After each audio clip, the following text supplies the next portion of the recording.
I'm getting a software update for my car, which is awesome. This is something that Tesla obviously does, over-the-air updates. And when you're at home, you can actually connect to Wi-Fi, or really any Wi-Fi if it's close enough to the car. So obviously when I'm in my garage, I can get my home Wi-Fi. So right here, you can see it says software update, and you can schedule it to start. So you can say set for this time or install now. And then it also says this update will take approximately 45 minutes. And what happens is up here, there's a little alarm clock. So if you tap that, that's what pops this up. If I have my main screen here, the little stopwatch alarm clock thing, if I click that, it brings this up. When you have that little alarm clock, you obviously know you have an update. So there's another thing that you'll see on the Tesla if you ever get one. So yeah, like I said, I highly recommend this car. It's pretty sweet. All right, guys. Well, as you saw yesterday, it needed to update, and well, it gives you a little screen when you get in the next day or whenever you get in next. What's new in this update? Previous release notes, introducing new navigation beta. So I guess new nav update. I think that's probably one of the biggest things. Always updating the nav is probably key. So it just says introducing a new navigation system for your vehicle that provides improved routes, more accurate arrival times, and a more responsive instrument cluster view to better display upcoming maneuvers. So like they just kind of give you a quick example, and it says we welcome feedback about the new navigation. Send an email to navfeedback@tesla.com, or press the voice commands on the right side of the steering wheel and say note followed by your comments. So that's pretty cool. You can just say note and leave it right here on the car. But either way, this is great. It just says this release contains minor improvements and bug fixes. So that's how Tesla over-the-air updates work. Oh man, the Tesla it never gets old, guys. Well, at some point maybe, but for now, I mean, zero complaints. So back to the software updates. Let's have a little chat.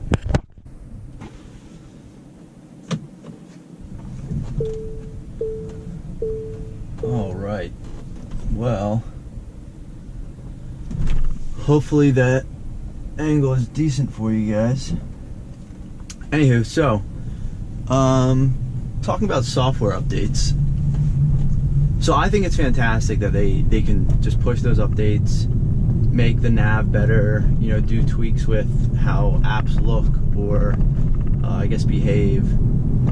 And well, essentially that's one of the things I love about this car, because I know people that have either bought cars or test driven cars, and you know, first of all, obviously, if the interface that you're interacting with is terrible, you're not gonna like it. I think Tesla did a great job, so that sort of gets the first thing out of the way. The touchscreen's fantastic. The wheel is very intuitive with how to control everything. So I will say that, you know, you kind of have to start off with a decent way to interact with it. If it's too difficult to, you know, scroll to each letter to type out an address, which can take forever when you're entering it in, that's a pain, and I don't want to have to deal with that. So, you know, having a touchscreen, it's very easy to type in addresses if you're navigating, or you can just do voice to nav right here. You can say, you know, navigate to the mall or whatever, and it'll find it. It'll give you a choice of selections. You choose it, it'll put it in and give you those options. So it's fantastic. Now going back to the software updates. So last night, I guess most of the software updates I feel like I've seen, I think I've had 3 since I got the car.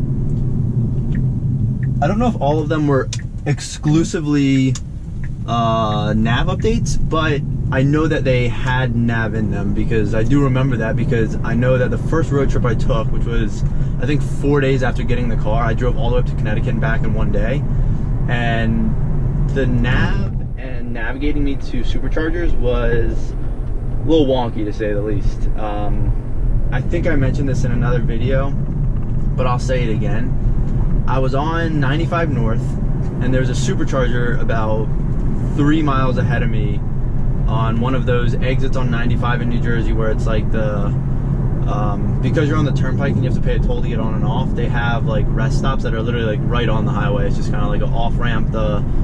Everything's right there. So some of them have superchargers, and then you just pop right back on.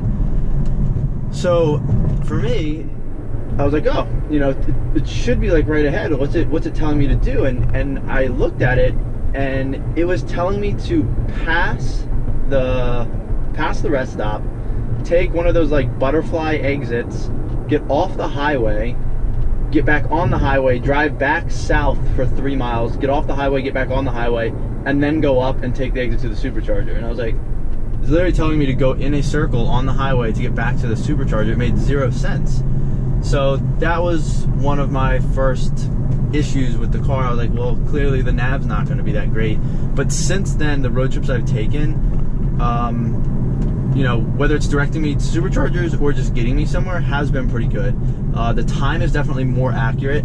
I did definitely notice that in the beginning, the times were way above how long it would actually take me to get there. So they did do a much better job about, I guess, taking into account, I don't know if they use other Teslas that are driving on the road to see like what the speed of traffic is, or if there is traffic, but that's been great. So those updates are amazing. And I guess going back to the point of other cars with like infotainment systems, from my experience, a lot of other cars have terrible nav systems.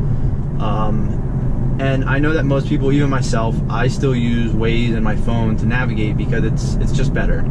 But I think that what Tesla has done and is able to give me as far as this giant map and then a nice heads-up display up here in my driver's dash, I think it is very good. It's much more accurate now. And obviously, you know, having a Tesla, you rely on it to get to superchargers and know how long and when to charge. So I think that they have really sort of stepped it up. These updates are awesome, and it's cool that they can do that. A lot of other car places, you'd either have to take your car in, or you would just never get an update if it's not even possible. So the fact that Tesla can just do it while I'm sleeping, and I get up in the morning and there's an update ready to go, that's incredible. So I'm very happy with everything that this car has to offer. I love the technology. I love the touchscreen. I love how visible everything is. It really isn't that distracting. You get used to the ease of usability, I guess it is, and it drives phenomenally. You know, decent acceleration. Yes, I obviously wish I had a P85D or a P100D, but you know, that's down the road. Or maybe I'll just save up and wait for the Roadster, right? Cream of the crop, top of the line vehicle right there. Anywho, great daily driver. Keep the software updates coming, Tesla. Thank you. What up, guys? Alright, so I'm just playing around with some different camera angles while driving. So going back on the importance of, I guess, like infotainment systems, and well, you know, it's not just having those software updates. Those are great because let's say Tesla wants to push out Apple CarPlay later. They have the option to do that, which is awesome. You know, they don't have to add something new. I think that's pretty unique and pretty awesome that they can do that. So that is also one thing that I would like to see, because it just gives users more options. For example, if you had Tesla CarPlay in here, I'm pretty sure the way it works is, you know, there's certain apps that are created for Apple CarPlay use, and I don't know, but I would assume that Waze is probably one of them. And I would definitely take full advantage of using Waze and projecting that on my big screen up there. Yeah, so for example, if Apple CarPlay was available here, so as you know, the big 17-inch touchscreen is sort of, you can split it between two different apps or one full app. And if you could mirror a Waze map up there, you know, you could then use Waze effectively as sort of a built-in navigation.